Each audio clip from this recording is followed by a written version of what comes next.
Welcome to the channel, welcome to trade rose. तो यहाँ पर हमारे सामने है डॉलर इंडेक्स का 1 डे टाइम फ्रेम का चार्ट। डॉलर इंडेक्स क्या बताता है हमें? डॉलर इंडेक्स दिखाता है कि जो यूएस डॉलर है, यूएस डॉलर अभी कहाँ पर पोजीशन है। तो यहाँ पर हम देखते हैं यूएस डॉलर के अंदर 5 जून को एक ब्रेकआउट आता है, $100 के मार्क को ये टच करता है। उसके बाद ऑलमोस्ट 7 से 8 दिन ये रिट्रेस करता है, अपने ब्रेकआउट जोन को दोबारा से रीटेस्ट करता है। कल के सेशन में यहाँ पर हमें कंफर्मेशन कैंडल मिला है और आज अगर देखोगे आप तो आज भी डॉलर इंडेक्स अपसाइड में ही जा रहा है और $100 का जो इसका एक रेजिस्टेंस एरिया था उसको इसने रिकैप्चर कर लिया है और अभी 100 के ऊपर ही ये ट्रेड कर रहा है। तो डॉलर राइज करने का क्या मतलब है? वर्ल्ड में जितनी भी चीज़ें हैं उसको हम डॉलर टर्म्स के अंदर देखते हैं। तो जब भी डॉलर के अंदर स्ट्रेंथ आएगी तो इसका मतलब क्या है कि जितने भी रिस्क एसेट्स हैं, रिस्क एसेट्स कौन कौन से हो गए? आपका गोल्ड हो गया, बीटीसी और इथीरियम हो गया, जितनी भी इक्विटी मार्केट्स हैं वर्ल्ड ओवर, जितनी भी फॉरेक्स पेयर्स हैं, जो forex pairs against US dollar देखे जाते हैं, जैसे कि यूरो, यूएसडी का आप अगर चार्ट देखोगे तो जो भी चीज़ डॉलर के टर्म्स में, गोल्ड को अगर आप देखोगे तो XAU यूएसडी के टर्म्स में हम देखते हैं। तो हर चीज़ यहाँ पर हम जो भी डॉलर के अगेंस्ट में देखते हैं उसके अंदर हमें एक डाउनफॉल देखने को मिलेगा। क्यों? क्योंकि यहाँ पर डॉलर अपसाइड में मूव कर रहा है। तो क्या इसका मतलब ये है कि भाई जो ईरान की डील है, ईरान की डील होने के बावजूद भी यहाँ पर क्या मार्केट के अंदर पैनिक आ सकता है? तो एक जो डॉलर की थ्योरी कहती है उसके हिसाब से तो यहाँ पर पैनिक आना बनता है। अब देख लेते हैं हम एक बारी सबसे पहले अपना गोल्ड के चार्ट को। तो गोल्ड को अगर हम देखेंगे यहाँ पर तो पिछले कुछ दिनों पहले 10 जून के आसपास अगर हम देखेंगे तो गोल्ड ने 4100 का जो एक टारगेट जोन था उसको ब्रेक किया था और डाउन साइड में 4023 का एक लो बनाया था। उसके बाद यहाँ से एक बाउंस देखने को मिला जिसने गोल्ड को पहुँचाया almost up to the areas of 4383। यहाँ तक गोल्ड ने एक पुल बैक दिखाया। आज की कैंडल अगर आप देखोगे तो आज भी गोल्ड ऑलमोस्ट 1% से डाउन है और कल की कैंडल देखोगे तो कल भी गोल्ड 1% से डाउन था। तो यहाँ पर गोल्ड ने तो अपना रिएक्शन दिखा दिया है। और अगर हम ऑल टाइम हाइस से देखेंगे कि जो गोल्ड ने एक हाई बनाया था 5600 का, वहाँ से गोल्ड कितना डाउन आ चुका है वो देख लेते हैं। 5600 का एक हाई बनाया था गोल्ड ने, जहाँ से अभी करंट मार्केट प्राइस की अगर हम बात करें तो ऑलमोस्ट 25% डाउन हो चुका है। और जो रीसेंट लोज़ बने हैं वहाँ तक देखेंगे तो ऑलमोस्ट 28% का ये लो लगा चुका है। इसी तरीके से अगर आप देखोगे सिल्वर को तो सिल्वर के अंदर भी ऑलमोस्ट 40% से ज़्यादा का यहाँ पर डंप देखने को मिला है। यहाँ पर जो ऑल टाइम हाई बना था सिल्वर का 4,20,000 का बना था और अभी करंटली देखेंगे तो सिल्वर कहीं ना कहीं ट्रेड कर रहा है 2,35,000 के अराउंड। तो 43% ये डाउन है अपने ऑल टाइम हाई से। तो इससे एक जो मिसकंसेप्शन लोगों को रहता है कि भाई गोल्ड और सिल्वर कभी नीचे नहीं जाते हैं या फिर वो इतने ज़्यादा वॉलेटाइल नहीं होते हैं जैसे बीटीसी होता है या फिर आपकी इक्विटी मार्केट्स होती हैं। तो यहाँ पर वो चीज़ सिल्वर के चार्ट ने तो पूरी तरीके से खारिज कर दिया है। ऑल टाइम हाई से ऑलमोस्ट 43% ये डाउन ऑलरेडी हो चुका है। और अगर किसी तरीके से इसने 2,27,000 का जो इसका सपोर्ट जोन है इसको लूज़ करना स्टार्ट कर दिया तो आपको सिल्वर आने वाले दिनों में देखने को मिल सकता है 2 लाख के नंबर पे। और 2 लाख के नीचे भी एक एरिया है जहाँ तक सिल्वर आ सकता है जो कि है 1,88,000 तक। इसी तरीके से अगर आप गोल्ड को देखोगे तो गोल्ड के अंदर भी एक इमीडिएट एरिया ऑफ सपोर्ट कौन सा है जो हमें यहाँ पर अभी कुछ दिन पहले का एक लो बना के मिला था 4,023 का। और ये एरिया पे भी अगर गोल्ड नहीं होल्ड कर पाता है तो 3,800 से लेके 3,500 का जो जोन है यहाँ तक आपको गोल्ड दोबारा से आता हुआ दिखेगा। तो इसके अंदर भी ऑलमोस्ट 30 to 40% की करेक्शन आप देखोगे आने वाले सेशंस के अंदर। अब एक बारी देख लेते हैं जितनी भी हमारी इक्विटी मार्केट्स है उसको। सबसे पहले यहाँ पर हम देखेंगे जापान को, क्योंकि जापान का मार्केट अभी काफ़ी अच्छे से होल्ड कर रहा है और काफ़ी स्ट्रेंथ से ये ऊपर जा रहा है। तो यहाँ पर आप देखोगे कि जो स्ट्रक्चर है जापान के इंडेक्स का वो higher highs and higher lows का ही स्ट्रक्चर है। इसके अंदर स्ट्रक्चर में कोई वीकनेस नहीं आई है। हालांकि ये बहुत ज़्यादा ओवरस्ट्रेच हो चुका है और एक सीरियस करेक्शन इसके अंदर बची है। अभी आप इसको देख रहे हो 71,940 के अराउंड। इमीडिएट रिजेक्शन का एरिया इसका कौन सा है? यही है 71,565 का। 71,565 के नीचे अगर जापान का इंडेक्स आना स्टार्ट करता है तो इसके बाद इसके अंदर आपको स्ट्रेट फॉल देखने को मिलेगा, जो कि इसको ले आएगा 65,000 के नंबर तक। और उसके बाद इवेंचुअली आप देखोगे कि ये 55,000 के एरियाज़ तक आ जाएगा।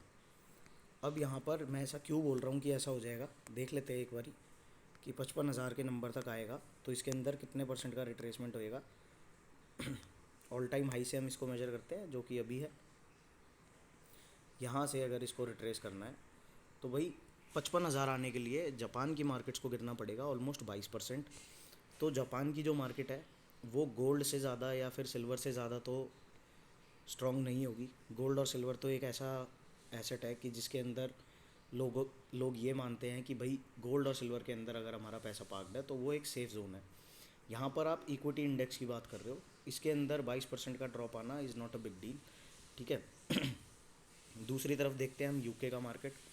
तो यूके को अगर देखोगे, एक जो इसने हाई बनाया था यहाँ पर in the month of February, वहाँ से काफ़ी हद तक रिट्रेस हो चुका है। एक जो लो इसने बनाया है, रीसेंट लो की अगर हम बात करें तो 10,120 का इसने लो बनाया है। लास्ट होप का एरिया कौन सा है इसका, 10,000 का जो राउंड नंबर है वो इसका लास्ट होप का एरिया है। इस नंबर के नीचे जब ये निकलना शुरू करेगा तो यहाँ पर बहुत ज़्यादा आपको पैनिक देखने को मिलेगा यूके के इंडेक्स के अंदर। अभी के लिए बात करें, इमीडिएट सपोर्ट इसका कहाँ पर है, 10,840 के अराउंड, ठीक है। तो ये भी अभी बहुत ज़्यादा बेरिश नहीं दिख रहा है, ना ये दिख रहा है ना फिर जापान दिख रहा है। बट इवेंचुअली जब डॉलर बढ़ेगा तो ये सारी चीज़ों पे इम्पैक्ट आना तय है। बात कर लेते हैं S&P 500 की, जो कि है आपका USA का इंडेक्स। इसके अंदर भी अभी देखेंगे तो कोई मेजर वीकनेस नहीं आ रही है। एक पुल बैक हमें मिल चुका है, एक डाउन मूव मिला है, उसके बाद जो दोबारा से हाई बना है तो यहाँ पर आपको दिख रहा होगा कि जो पिछला हाई बना था उसके मुकाबले ये अभी जो हाई बना है रीसेंट, ये एक लोअर हाई है। तो जब तक ये प्रीवियस वाले हाई के ऊपर नहीं निकलना स्टार्ट करता है, यहाँ पर हमें बहुत ज़्यादा बुलिश नहीं होना है USA को लेके। और अगर किसी तरीके से ये क्लोज़ करना स्टार्ट करता है बिलो 7400, तो यहाँ पर भी आपको काफ़ी बढ़िया डाउन मूव देखने को मिलेगा, जो S&P को ले आएगा ऑलमोस्ट 6900 के एरियाज़ तक, ठीक है। तो अभी एक बारी हम देखेंगे BTC को और इथीरियम को।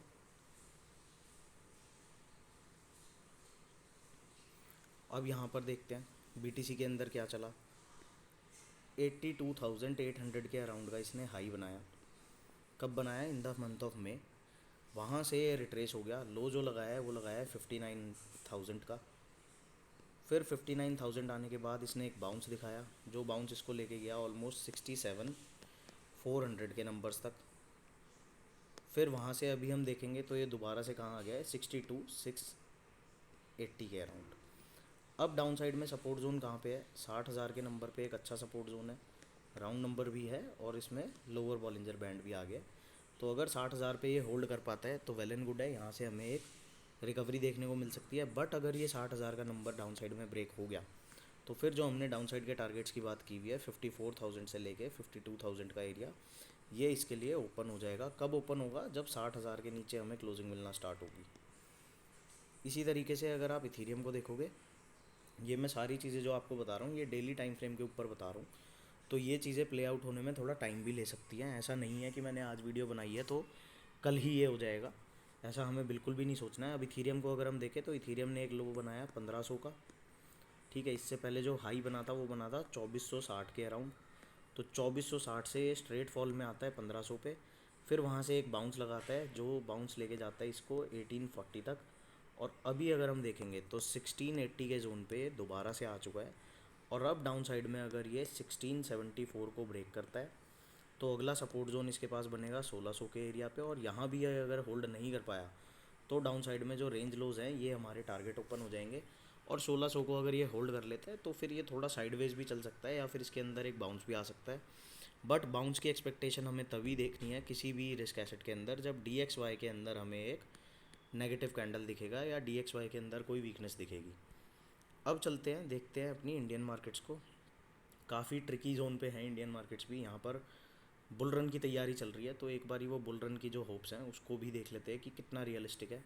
यहाँ पर अगर हम देखें, जो मार्च के मंथ में इंडिया विक्स ने अपना हाई बनाया था वो बनाया था 28 का, और वहाँ से पूरा रिट्रेस कर गया है, कहाँ तक आ गया है, जो इसका एक ब्रेकआउट का जोन था, यहीं से आप देखोगे कि ये एरिया से ही इंडिया विक्स राइज करना स्टार्ट किया था और अब पूरा रिट्रेसमेंट करके ये इस एरिया पर आ चुका है। अगर इंडिया विक्स 15% के नीचे सस्टेन करता है तब तो इंडियन मार्केट के अंदर कोई पैनिक का सिनेरियो नहीं रहेगा और मार्केट्स धीरे धीरे करके आपको दिखेगा कि हर सेशन के अंदर ऊपर की तरफ जाके क्लोज करेंगी। बट अगर ये इंडिया विक्स का जो इंडेक्स है इसके अंदर हमें राइज देखने को मिलता है, इसके एरियाज़ को हम थोड़ा तरीके से बात करेंगे। अभी ये कहाँ ट्रेड कर रहा है, अभी ये ट्रेड कर रहा है अराउंड 12.67। तो यहाँ से अगर इंडिया विक्स राइज करना स्टार्ट करता है और 16.25 के ऊपर किसी भी दिन अगर इंडिया विक्स क्लोजिंग कर देता है तो यहाँ पर आपको क्या देखने को मिलेगा कि मार्केट्स में जो फियर है, फियर वापस आ जाएगा और यहाँ पर अनसर्टेनिटी का जो सिचुएशन है वो दोबारा से आ जाएगी। जब तक 16.25 के नीचे इंडिया विक्स है तब तक के लिए चीज़ें आपको अलग तरीके से दिख सकती हैं, बट ये एरिया को रिकैप्चर करेगा या फिर अगर ये राइज भी करना स्टार्ट करेगा तो इंडिया विक्स जब भी बढ़ेगा तो आपको देखने को मिलेगा कि मार्केट के अंदर एक सेल ऑफ आया है और मार्केट डाउन साइड में गई है। अब एक बारी देख लेते हैं कि निफ्टी कहाँ पर प्लेस्ड है। तो निफ्टी को देखते हैं। निफ्टी ने काफ़ी अच्छा मोमेंटम दिखाया है। मंडे ऑनवर्ड्स अगर हम देखेंगे तो हर सेशन के अंदर हायर साइड मोमेंटम किया है और जो क्लोजिंग करी है वो हमेशा हर दिन हायर लेवल पे जाके करी है। एक बस ट्यूसडे का कैंडल हमें नेगेटिव दिख रहा है यहाँ पर, मंडे का कैंडल नेगेटिव है, बट इसको भी हम नेगेटिव नहीं बोलेंगे। क्यों? क्योंकि जो प्रीवियस क्लोज था, फ्राइडे के सेशन का जो क्लोजिंग प्राइस था उससे काफ़ी ऊपर जाके इसने ओपनिंग दी थी और क्लोजिंग नेगेटिव हुई थी, बट प्राइस वाइज ये पॉजिटिव ही था। उसके बाद देखोगे ट्यूसडे, वेडनेसडे एंड थर्सडे तीनों सेशंस में ये ऊपर की तरफ गया है, बट यहाँ पर 24,000 का जो एक राउंड नंबर है ये इसके लिए अभी भी एक रेजिस्टेंस का ही एरिया है। आज की क्लोजिंग हालांकि हमें मिली है 24,168 के अराउंड, तो ये 168 पॉइंट्स है। डाउन साइड में अगर ये 24,000 को सस्टेन नहीं कर पाता है और 24,000 ब्रेक होना स्टार्ट कर देता है तो यहाँ पर आपको फिर से एक यू टर्न दिखेगा मार्केट के अंदर और यहाँ पर फिर से पैनिक वापस आता हुआ दिखेगा। तो अभी के लिए हमें किस तरीके से ट्रेड करना है, 24,000 को एक अपने लिए एग्ज़िट रखना है। अगर आप करंटली ये इंडियन मार्केट के अंदर बाय की पोजीशन में हो या लॉन्ग की पोजीशन में हो तो 24,000 हमारे लिए काफ़ी बढ़िया एग्जिट पॉइंट हो सकता है। अगर 24,000 भी हमें अट्रैक्टिव एग्जिट पॉइंट नहीं लगता है तो 23,800 का जो नंबर है इसको हमें काफ़ी ध्यान से देखना है, क्योंकि 23,800 के नीचे जिस दिन हमें डेली क्लोजिंग मिलनी स्टार्ट हो जाएगी यहाँ पर मार्केट्स के अंदर आपको फिर से एक रीबाउंड देखने को मिलेगा। ये मैं कैसे बोल रहा हूँ ये चीज़ भी बता देता हूँ आपको। यहाँ पर एक बाउंस देखने को मिला बट मार्केट ने डाउन साइड में आके मूवमेंट करी, फिर से एक बाउंस देखने को मिला, फिर मार्केट नीचे की तरफ आया, यहाँ पर फिर से एक बाउंस मिला, फिर मार्केट नीचे आया और अब यहाँ पर दोबारा से एक बाउंस दिख रहा है। तो बहुत ज़्यादा बुलिश हमें कब होना है इंडियन मार्केट के अंदर, 24,000 का राउंड नंबर सही है, बट यहाँ पर जब तक 24,600 के ऊपर डेली टाइम फ्रेम पे हम लोग क्लोज करना और होल्ड करना, सस्टेन करना नहीं शुरू करेंगे तब तक यहाँ पर बुल रैली या फिर बहुत ज़्यादा बड़ा मोमेंटम अपसाइड में नहीं होगा। इससे पहले काफ़ी मल्टीपल रेजिस्टेंस एरियाज़ हैं। 24,265 पे भी एक अच्छा रेजिस्टेंस जोन है, ठीक है। इसके अलावा अगर हम देखें तो यहाँ पर 24,250 के अराउंड भी एक काफ़ी सीरियस रेजिस्टेंस का एरिया है। 24,400 पे भी काफ़ी बढ़िया रेजिस्टेंस का एरिया है। तो मल्टीपल रेजिस्टेंसेज हैं यहाँ पे। अगर किसी तरीके से 24,600 के ऊपर हम लोग डेली टाइम फ्रेम पे क्लोज करना स्टार्ट करते हैं फिर तो हम ये बोल सकते हैं कि भाई अगेंस्ट द ऑड्स चलेगा कि DXY भी पॉजिटिव है और इंडियन मार्केट भी पॉजिटिव है। तो ये हो सकता है, बट ये तभी होगा जब 24,600 के ऊपर हम लोग होल्ड कर पाएंगे। अब देखते हैं सेंसेक्स को। तो सेंसेक्स के लिए भी इसी तरीके से हम देखेंगे। सेंसेक्स एकदम अपने रेजिस्टेंस एरिया पे खड़ा हुआ है 77,400, इसके लिए इमीडिएट रेजिस्टेंस का जोन है। अप साइड में बहुत ज़्यादा बुलिश एक्सपेक्टेशंस कब रखनी है, जब 80,000 के ऊपर हम लोग सस्टेन करना स्टार्ट करेंगे और 80,000 के ऊपर प्राइस होल्ड करेगा।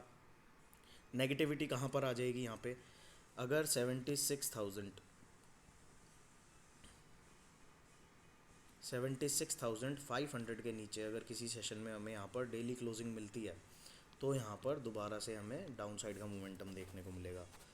बैंक निफ्टी को डिस्कस कर लेते हैं। बैंक निफ्टी भी काफ़ी अच्छे से चल रहा है। 58,000 का जो हमने टारगेट एरिया की बात करी थी उसको इसने ऑलमोस्ट अचीव कर लिया है। आज के सेशन का हाई 21 का है, ठीक है। बट यहाँ पर क्या है, यहाँ पर आप देखोगे कि ये कंटिन्यूस मोमेंटम के अंदर है, और अगर ये मोमेंटम को कंटिन्यू रहना है तो यहाँ पर इसको एक पुल बैक देना पड़ेगा, और 56,500 का जो जोन है, 56,500 का जो एरिया है, इसको इसे पहले डिफेंड करना पड़ेगा। इस एरिया पे थोड़ा सा टाइम बिताना पड़ेगा, उसके बाद ही यहाँ पर आपको फर्दर मोमेंटम देखने को मिलेगा। अगर 56,500 के नीचे बैंक निफ्टी आके क्लोज करना स्टार्ट करता है तो यहाँ पर आपको फिर से इसके अंदर डाउनफॉल देखने को मिलेगा। बात कर लेते हैं मिड सेलेक्ट इंडेक्स की। तो मिड सेलेक्ट को भी देखें, 14,770 के अराउंड इसके अंदर ऑल टाइम हाइज़ है। आज की क्लोजिंग कहाँ पर मिली है, 14,595 पे मिली है। नेगेटिविटी कब आएगी इसके अंदर, नेगेटिविटी आएगी 14,400 के नीचे, जिस दिन हमें प्राइस जाता हुआ दिखेगा, और इसके नीचे जिस दिन मेरे को डेली क्लोज मिलेगा, उसके बाद यहाँ पर मैं जो अपना बायस रखूँगा मिड सेलेक्ट इंडेक्स को ट्रेड करने का, वो सेल साइड का रखूँगा। बट जब तक 14,400 डाउन साइड में इंटैक्ट है और इसके ऊपर प्राइस ट्रेड कर रहा है, तब तक मेरे को अपसाइड के ट्रेड्स ही प्लान करने हैं। और रेजिस्टेंस कौन सी है, 14,770 की, जो कि हमारे ऑल टाइम हाइज भी है। So this is all in this video. मिलते हैं नेक्स्ट वीडियो में। बाय बाय, जय श्री राम।